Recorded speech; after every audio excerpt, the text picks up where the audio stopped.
안녕하세요. 오늘은 화장실 교육에 대한 이야기를 나눠보려고 합니다. 반려견을 기를 때 화장실 훈련이라는 건 우리가 이 아이를 처음 데려오자마자 하는 훈련이기도 하고요. 또 이 훈련이 잘 되어 있어야 친구들이랑 지내는 과정에서 어려움이 없기 때문에 아주 중요한 훈련 중에 하나죠. 그리고 이 훈련이 처음 하는 훈련이기 때문에 보호자님은 이 훈련을 통해서 아이가 어떤 성향과 어떤 성격, 그리고 내가 이야기하는 걸 어떻게 받아들이는지 알 수 있으시고요. 마찬가지로 반려견의 입장에서도 우리 보호자님은 이렇게 하면 좋아하네. 우리 보호자님 이렇게 하면 조금 싫어하는구나 라고 서로를 좀 알아가기도 하기 때문에 상당히 저는 중요한 훈련이라고 생각을 하고요. 보통 제가 동물병원에서 근무했을 때 예방접종을 2주마다 한 번씩 반려견들을 예방접종하러 오면 2주마다 예전에 화장실 훈련에 대해서 어떻게 진행됐었는지, 성공률이 얼마인지, 다음엔 어떻게 바꾸셔야 되는지 이야기를 드렸어요. 사실 수의사 선생님이나 또는 훈련을 상담해 주시는 선생님들이 화장실 훈련 이야기를 많이 해주시기도 하고, 이전에 반려견을 길렀거나 반려견 많이 기르신 구단 집사님들, 구단 반려견 보호자님들도 조언을 많이 하시는 게 화장실 훈련이긴 한데, 실제로 아이들마다 정말 다양한 경우가 많이 발생해요. 저 같은 경우에 제 첫 반려견인 사월이의 경우에는 제가 화장실 훈련할 때 혼내켰어요. 화장실을 잘못 보면 혼내켰어요. 그랬더니 아이가 이틀인가 3일 동안 화장실을 안 보는 거예요. 밥은 계속 먹는데요.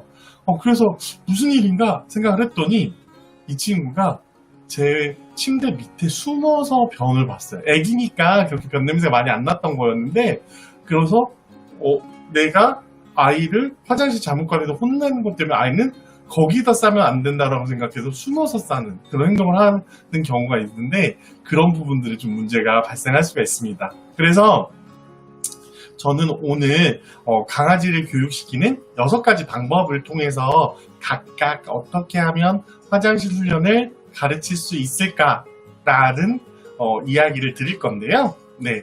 첫 번째는 강아지들한테 강아지 어렸을 때 할 수 있는 훈련, 그리고 강아지에 대해서 보호자님이 많은 상식이 없을 때 하실 수 있는 교육입니다. 그래서 소거라는 교육 방법이고요. 소거라는 거는 이 아이가 어떤 행동을 했을 때 내가 그 행동이 마음에 들지 않았을 때 무반응으로 응대를 하는 거예요. 그러니까 가장 많은 거는 어린 강아지들이 막 손을 앙앙 깨물 때 하고 막 손살을 치면 그 행동이 강아지 입장에서는 주인이 싫어한다기보다 재밌다고 생각해서 앙앙앙 물잖아요. 그랬을 때 이렇게 강아지 물었을 때 무시하고 그냥 손을 싹 숨기는 식으로. 그래서 그 무반응 때문에 아이가 반응이 나타나지 않게 하는 방법 중에 하나가 소거고요. 화장실 훈련에 소거를 어떻게 적용할 수 있을까요? 네. 아이가 잘못 쌌을 때 최대한 빨리 치우는 방법으로 적용을 할 수가 있어요. 근데 이 소거 방법으로는 아이가 화장실 훈련을 완벽하게 배우는 데는 좀 부족하겠죠. 대신 아이가 잘못 쌌을 때 그걸로 어떤 우리가 부정적인 행동을 거나 뭔가를 했어서 아이한테 트라우마를 주거나 스트레스 주는 방법은 좀 피할 수 있어서, 소거라는 건 아이가 잘못 쌌을 때 최대한 빨리 수습을 하시는 거예요. 냄새를 최대한 빨리 없애시고, 그리고 그 상황에 대해서는 일단 아이가 어떤 영향을 받지 않게 하시는 게 소거고, 그 다음 방법이 2번 제거입니다. 제거는 이 아이가 실수할 수 있는 상황을 아예 원천 봉쇄해버리는 거예요. 근데 여러분들도 많이 하고 계세요. 보통 강아지 처음 데려오셔서 영상 같은 거 보면 아이를 울타리에 놓고 울타리에 패드를 다 깔아놓잖아요. 이게 바로 제거의 방법인데요. 왜 이게 제거의 방법이냐면, 아이가 있는 공간에 화장실 패드를 깔아서 아이가 화장실 패드가 아닌 공간에 화장실을 볼 수 있는 상황을 아예 제거해버리신 거죠. 하지만 계속 이렇게 지낼 수는 없어요. 그래서 소거와 제거는 어떤 보호자님이 아이를 처음 데려오셨을 때 당황하지 않고 어떤 준비 상황 정도라고 생각을 해주시면 될 거고요. 이제 본격적으로 아이를 교육하는 방법에 들어가는데, 3번째가 양성 강화입니다. 양성 강화는 많이 알려져 있는 거는 긍정 강화라고 알려져 있어요. 이게 영문명이 포지티브 레인포스먼트거든요. 그러다 보니까 이거를 포지티브는 플러스가 된다는 거잖아요. 더한다는 건데 이제 이거를 네거티브는 음성적인 거라고 생각하시고 이제 포지티브는 긍정적인 거라고 생각해서 긍정 강화라고 하시는데요. 사실 긍정 강화라고 하는 것도 되게 좋지만 사실 긍정 강화라고 하면 이 훈련법의 범위가 좀 줄어들어요. 애기를 혼내키지 않고 뭔가 그런 쪽으로만 생각하시는데 사실 양성 강화는 무언가를 더해서 아이가 더 잘 보게 해주는 거예요. 그래서 물론 화장실을 아이가 우연치 않게 잘 가렸을 때 칭찬을 해줘서 그걸 더 강화시킬 수도 있지만 화장실 주변에 뭐 예를 들어서 그 배변 유도제 같은 경우에는 이제 배변 유도제 자체가 다른 동물의 배변 향기가 나게 해서 그 냄새를 아이가 덮게 하기, 자기 소변이나 자기 배변 냄새로 덮게 하는 걸 유도하는 게 배변 유도제거든요. 배변 유도제를 더해서 아이의 화장실 훈련을 강화시킬 수가 있죠. 이것도 양성 강화고요. 아이가 패드가 좀 무섭고 패드가 미끌거려서 좀 싫어했어요. 어떤 패드를. 근데 그 패드를 아이가 더 좋아할 수 있는 패드로 더해줘서 화장실을 더 잘 가리게 하는 것도 양성 강화입니다. 그래서 양성 강화는 상이기도 하지만 이 아이가 하는 행동을 더 강화시킬 수 있는 무언가를 더해주는 거예요. 그래서 양성 강화의 가장 대표적인 거는 아이가 화장실을 볼 때쯤에 또는 화장실 주변에 노즈워킹 같은 걸 할 수 있게 해서 유도한 다음에 화장실을 잘 보면 칭찬을 해주는 거죠. 예, 아주 효과가 좋을 거고 아이도 행복해 할 거예요. 그런 다음에 또 하나가 있습니다. 양성 약화예요. 양성 약화는 뭔가 더해서 그 행동을 약화시키는 거잖아요. 아이가 다른 부분에 그러니까 화장실이 아닌 다른 공간의 화장실을 봤을 때 이거를 혼내키거나 뭔가 더해가지고 그걸 약화시키는 거잖아요. 보통 처벌이 따라요. 근데 양성 약화는 좀 어려운 게 아이가 되게 스트레스를 받을 수가 있고 정확한 시점에 아이에게 이건 아니야 라고 이야기하지 않으면 아이가 오해해요. 저의 경우처럼. 저의 경우에는 아이가 그 화장실을 가는 거를 화장실 가면 혼난다라고 생각을 했기 때문에 제가 길렀던 첫 번째 사월이는 화장실 숨어서 봤었잖아요. 그런 경우처럼 어떤 경우가 있냐면 화장실 야 왜 거기다 싸? 그러면 배변상기 보호자가 배변상구 주인이 알게 되면 혼나나 보다 라고 생각해서 변을 먹는 아이도 있고요.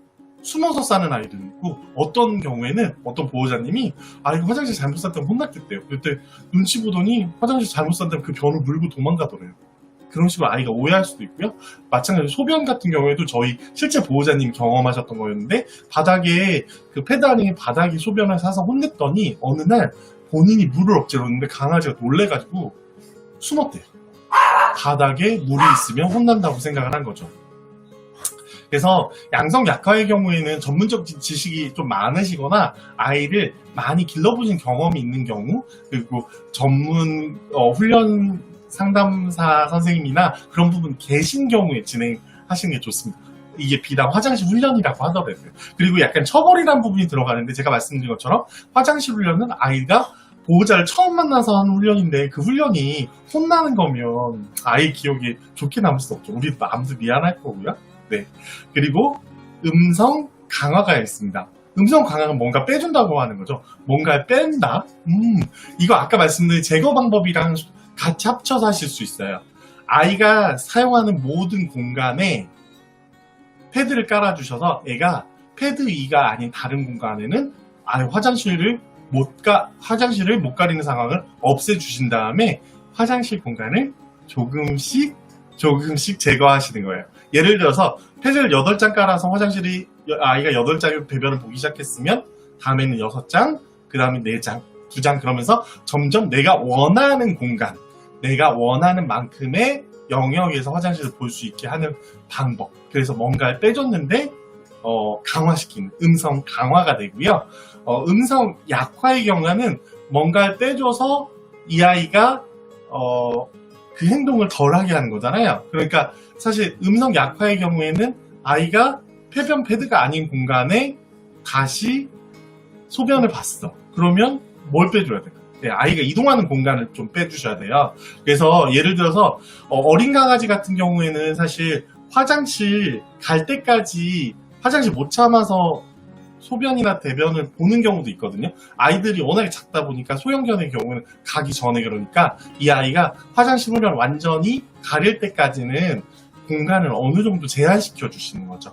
그러면 이 아이의 공간을 조금 줄이는 방법으로 다른 곳에서 소변, 대변 볼 수 있는 확률을 좀 낮춰주시는 거예요. 그래서 이런 음성 약화라고 하는 방법도 있습니다.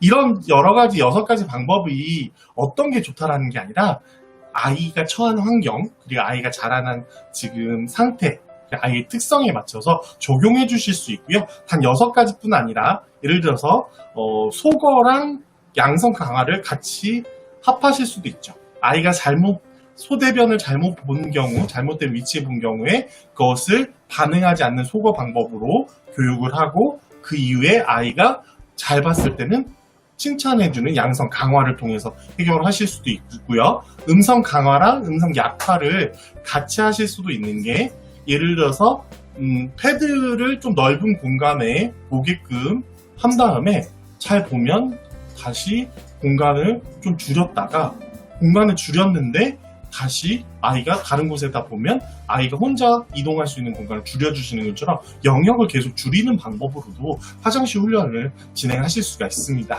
그래서 이런 방법을 통해서 강아지 화장실 훈련에 성공하시기를 바라고요. 네, 궁금하신 점은 댓글창에 남겨주시면 제가 댓글로 답변 드리도록 하겠습니다. 최근에 장마가 계속되고 있어요. 네, 뭔가 마음이 많이 지치는 시기인데 파이팅 하십시오. 그러면 오늘도 즐거운 하루 보내십시오. 감사합니다.